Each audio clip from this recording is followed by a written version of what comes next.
पहला चैप्टर था उसमें पीछे हमने इससे पहले वाली वीडियो में पढ़ा था संतुलित भोजन, उसके अवयव, कुपोषण, संतुलित भोजन के अवयवों की हमारे भोजन में भूमिका। इनके बाद हम स्टार्ट कर रहे हैं विटामिन कुपोषण। कुपोषण में हमें विभिन्न प्रकार के कुपोषण के रूप में कार्बोहाइड्रेट, वसा, प्रोटीन, विटामिन, खनिज लवण के बारे में पढ़ा था।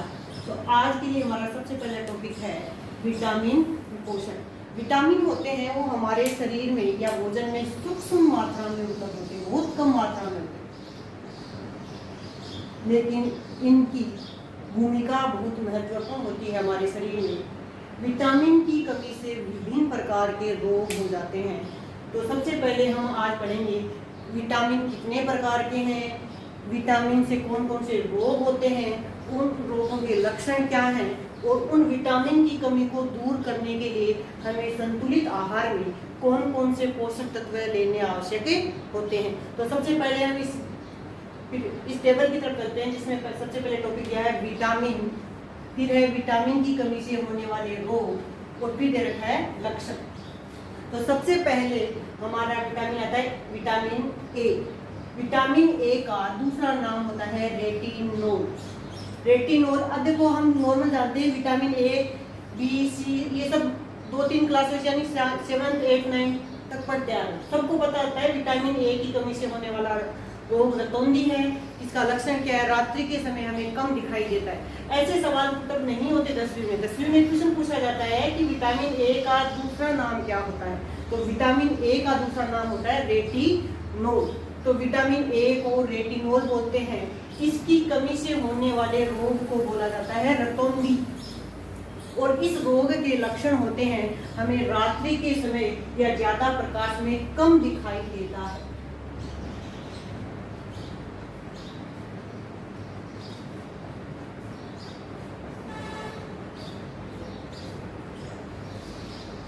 रात्रि के समय कम दिखाई देने वाला रोग होता है रतौंधी।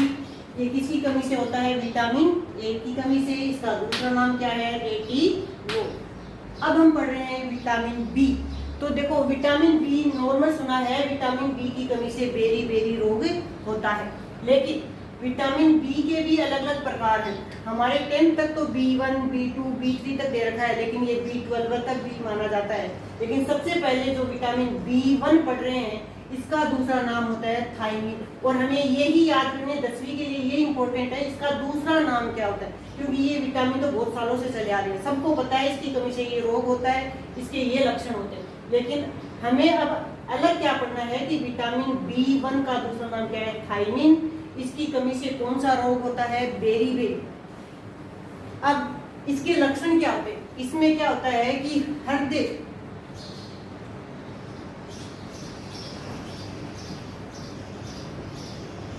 हृदय की गति कम व पेशियां संकुचित होती रहती है। हृदय गति कम व पेशियां संकुचित होना। तो नॉर्मल हमने विटामिन ए में पढ़ा था कि ये रोग है, इसके लक्षण है। तो लेकिन इन रोग को या रतौंधी रोग को कम करने के लिए हमें कौन सा आहार लेना चाहिए, गाजर है, हरी पत्तेदार सब्जियां हैं, दूध है, ये सब। इसी प्रकार विटामिन बी है, B1 थायमिन, रोग बेरीबेरी। इसमें क्या लक्षण होते हैं इस रोग के, हृदय की गति कम हो जाती है, पेशियां संकुचित होती हैं। इसके बाद आता है विटामिन B2। विटामिन B2 का नाम होता है राइबोफ्लेविन। विटामिन B2 का नाम क्या होता है, राइबोफ्लेविन। और इसकी कमी से होने वाला रोग होता है राइबोफ्लेविनोसिस। राइबोफ्लेविनोसिस।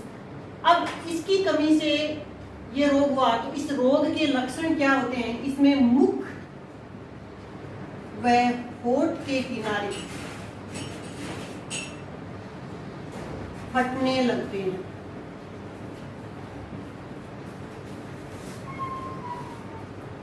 यानी मुख है, होठ के किनारे साइडों से इनमें से घाव होने लगते हैं या फटने लगते हैं। तो हम कौन सा रोग माने, विटामिन B2 की कमी से होने वाला राइबोफ्लेविनोसिस। अब आता है विटामिन B3। विटामिन B3 का नाम होता है नियासिन। क्या नाम होता है, नियासिन। इसकी कमी से होता है पेलेग्रा रोग। ये पेलेग्रा रोग है, ये बहुत होता है सर्दियों में, ज्यादा महसूस होता है हमें कि हमारे होठ और मुख पर पपड़ियां जमने लगती हैं।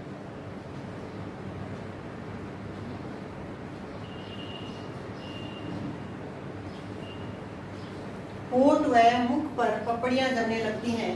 तो ये कौन सा रोग माना जाता है? पेलेग्रा। ये ज्यादातर यहाँ नहीं होता। फिर आता है विटामिन सी, महत्वपूर्ण विटामिन माना गया है। इसका दूसरा नाम होता है एस्कॉर्बिक अम्ल या एस्कॉर्बिक एसिड। विटामिन सी की कमी से रोग होता है स्कर्वी।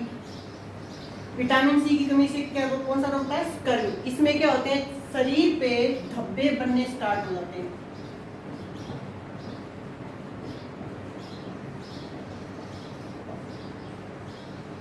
शरीर पे चकत्ते या धब्बे बनना स्टार्ट हो जाते हैं। इसमें क्या होता है? विटामिन सी की कमी को दूर करने के लिए हमें खट्टे पदार्थ जैसे नींबू है, संतरा है, दही है, इन चीजों को उपयोग में लेना चाहिए। और ये रोग होता है, ये महत्वपूर्ण माना जाता है क्योंकि बहुत, और विटामिन सी होता है ये कभी भी हमारे शरीर में संचित नहीं होता। संचित होने का मतलब क्या होता है कि अन्य विटामिन को हम लेंगे किसी भी आहार के माध्यम से या किसी भी माध्यम से, तो वो हमारे शरीर में संचित हो जाते हैं। लेकिन विटामिन सी होता है, जैसे हमें भूख लगी हुई है, हमने संतरा खा लिया, नींबू पानी पी लिया, तो उससे क्या हमारी भूख खत्म नहीं होती, एक बार के लिए हमें संतुष्टि मिल जाती है। तो इस विटामिन के बारे में ये होता है कि ये कभी भी हमारे शरीर में संचित नहीं होता। इसको बार बार लेने की जरूरत होती है। और इससे रोग, इसकी कमी से रोग होता है स्कर्वी। और इसके लिए हमें खट्टे पदार्थ खाने चाहिए। और जो अभी जो बीमारी चल रही है कोरोना, उसमें भी विटामिन सी को ज्यादा मात्रा में लेने का सुझाव दिया गया है क्योंकि ये कभी भी संचित नहीं होता। और संचित नहीं होता इसलिए हमें बार बार लेकर शरीर में इनकी आवश्यकता की पूर्ति करनी जरूरी होती है, क्योंकि संतुलित आहार या विटामिन का महत्वपूर्ण विटामिन सी माना गया है, जो हमें रोगों से लड़ने की प्रतिरोधक क्षमता का विकास करता है। जितने भी रोग होते हैं इनमें इम्यून सिस्टम, हमारे शरीर की रोग प्रतिरोधक क्षमता होती है, इनको बढ़ाने में सबसे महत्वपूर्ण योगदान विटामिन सी का होता है। अब आगे हम पढ़ते हैं विटामिन डी। विटामिन डी है, उसका नाम होता है दूसरा कैल्सीफेरॉल। कौन सा नाम था? कैल्सीफेरॉल। और विटामिन डी की कमी से रोग होता है रिकेट्स। रिकेट्स में क्या होता है? हमारी हड्डियां हैं शरीर की, वो कमजोर होने लगती हैं, हड्डियां कमजोर हो जाती हैं।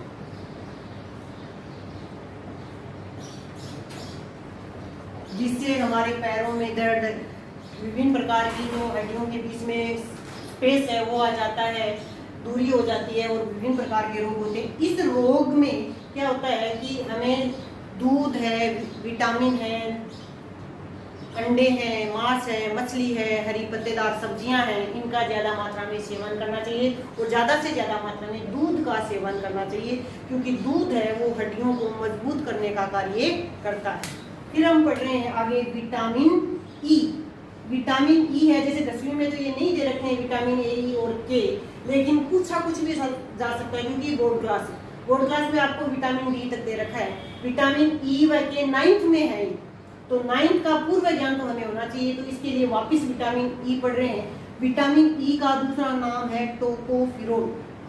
टोकोफेरोल। और इससे रोग होता है, वो होता है बंध्यता, बांझपन एवं पक्षाघात, जो जिसको लकवा बोलते हैं, ये दोनों रोग हो जाते हैं। इस रोग के लक्षण क्या होते हैं? शरीर में हमारी जो ऊतक होते हैं, कोशिकाएं होती हैं, इनमें विभिन्न प्रकार की कमी से बांझपन उत्पन्न हो जाता है और शरीर के रोग लकवा होते हैं, जिसमें पैर है, हाथ है, शरीर है, काम करना बंद कर देता है। इसके लिए भी हमें हमारे आहार में विभिन्न प्रकार की सब्जियों का, दूध है वो सबसे ज्यादा मात्रा में लेने वाला पदार्थ होता है। ये सब विटामिन की पूर्ति करता है, सभी विटामिनों की पूर्ति सबसे ज्यादा मात्रा में दूध करता है।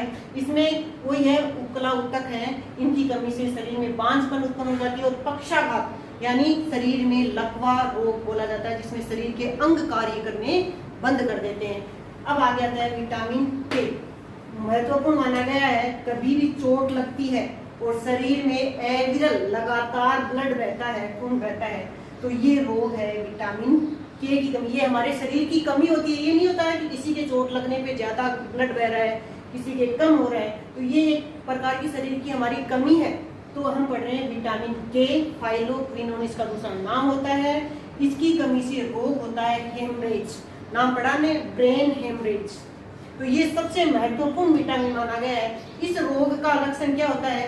रक्त का थक्का नहीं बनता है।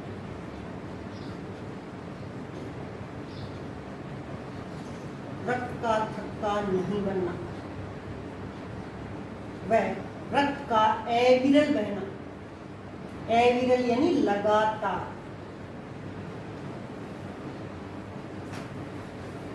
तो विटामिन के की अगर हमारे शरीर में कमी है, किसी भी कारण हमें चोट लगी है, चोट लगने के बाद ब्लड है वो लगातार शरीर से प्रवाहित हो रहा है और वो रुक नहीं रहा है, तो हमारे शरीर में विटामिन के की कमी है।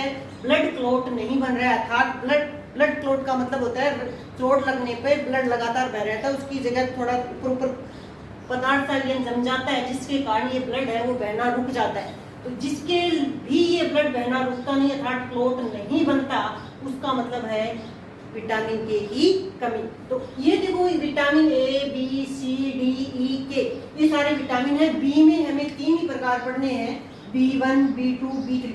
अब बात आती है कि हमारे ये दे तो नहीं रखा, लेकिन फिर भी हमें पता होना चाहिए कि क्वेश्चन कहीं से पुटअप हो सकता है कि कौन सा विटामिन है वो तो जल में घुलनशील हो सकता है और कौन सा विटामिन है जो जल में घुलनशील नहीं है, फिर भी हमें शरीर में लेना आवश्यक होता है।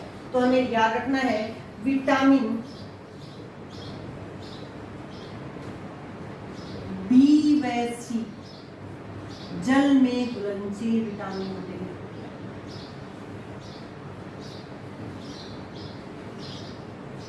जबकि ए, डी, ई, के वसा में घुलनशील विटामिन माने जाते हैं।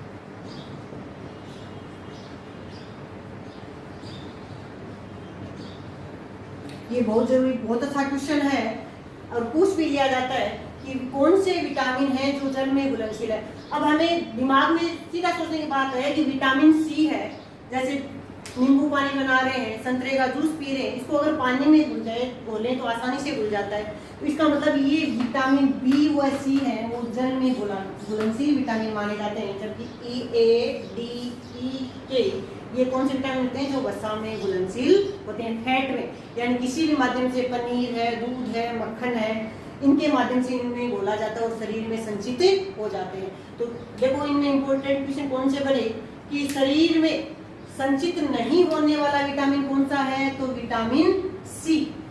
जल में घुलनशील कौन कौन से विटामिन है, बी व सी।